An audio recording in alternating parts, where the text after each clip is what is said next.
Bismillahirrahmanirrahim. Assalamualaikum warahmatullahi wabarakatuh. Sobahul khair, kaifahalukun.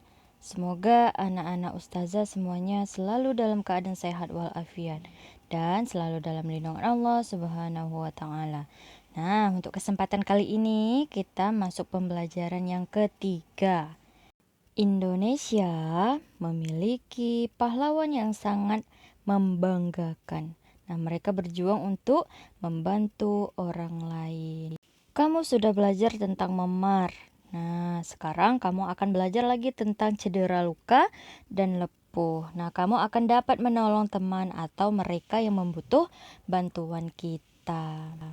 Cedera dalam dunia olahraga dapat dikategorikan menjadi 3 tingkatan, yaitu cedera ringan atau cedera tingkat pertama, cedera sedang atau cedera tingkat kedua, dan cedera berat atau cedera tingkat ketiga. Nah, dengan memiliki pengetahuan tentang cedera, dapat berguna untuk mempelajari cara terjadinya cedera, kemudian mengobati atau menolong atau menanggulangi atau kuratif serta tindakan pencegahan preventif. Nah, di sini ada cedera luka. Nah, luka didefinisikan atau diartikan sebagai suatu ketidaksinambungan dari kulit dan jaringan di bawahnya yang mengakibatkan pendarahan yang kemudian dapat mengalami infeksi. Nah, kemudian luka dapat dibagi menjadi dua, yaitu luka lecet dan lepuh. Nah, jadi luka lecet itu atau abrasi yaitu cedera goresan pada kulit.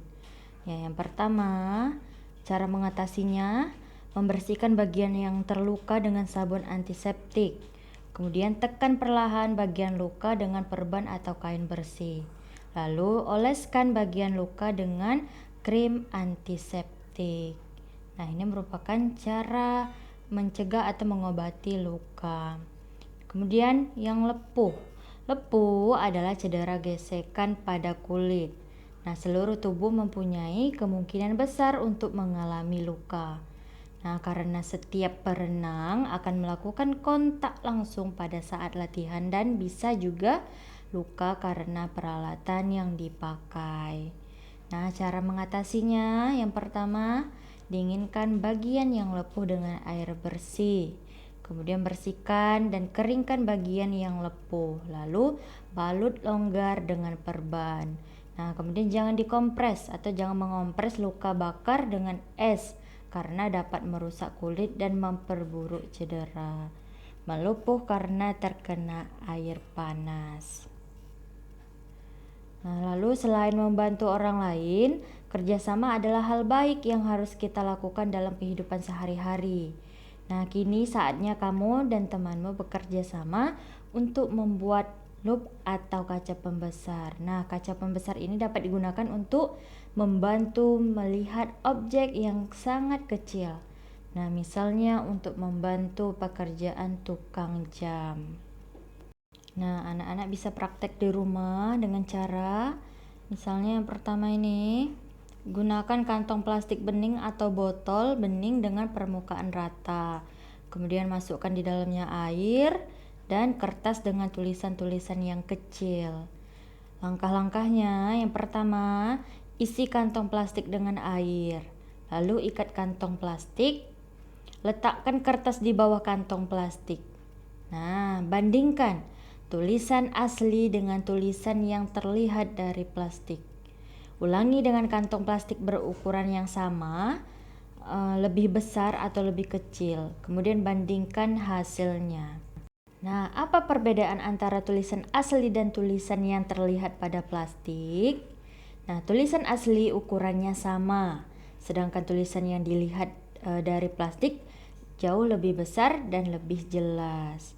Nah, kemudian mengapa perbedaan itu bisa terjadi? Nah, salah satu sifat cahaya adalah dibiaskan. Apabila cahaya merambat dari zat yang kurang rapat atau udara ke zat yang lebih rapat atau air, dalam air, cahaya akan dibiaskan, kemudian mendekati garis normal. Nah, apa kesimpulan yang dapat kamu temukan dari percobaan ini?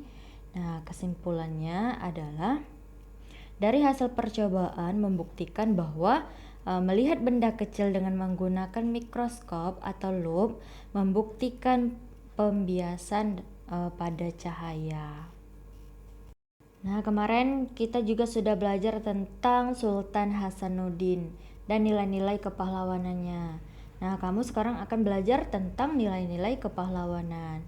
Di sini ada Sultan Mataram, yaitu Sultan Agung. Nah, Sultan Agung memiliki peninggalan dalam bidang budaya, yaitu seni dan kalender Jawa. Nah, kemudian peninggalan beliau juga mewarnai budaya dalam masyarakat Jawa.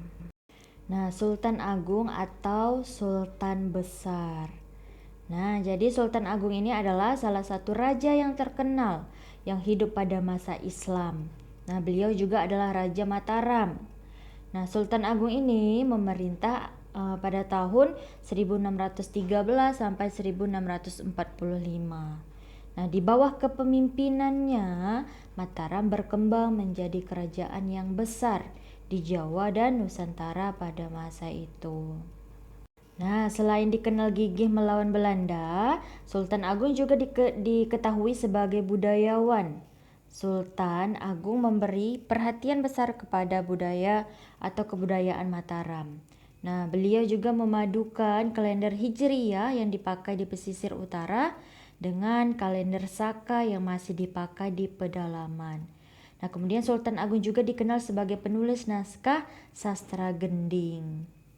Nah, Sultan Agung menetapkan bahasa Bagongan sebagai bahasa yang harus digunakan oleh bangsawan dan pejabat di lingkungan keraton karena untuk menghilangkan kesenjangan. Nah, apa yang kita ketahui tentang Sultan Agung? Nah, Sultan Agung adalah salah satu raja yang terkenal yang hidup di masa Islam. Kemudian ia juga memerintah dari tahun 1613 sampai 1645.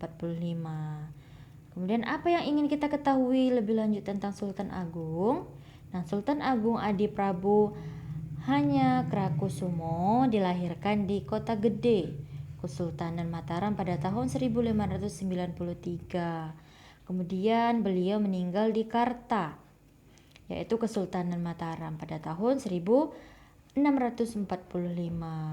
Kemudian beliau juga merupakan sultan ketiga Kesultanan Mataram yang memerintah pada tahun 1613 sampai 1645.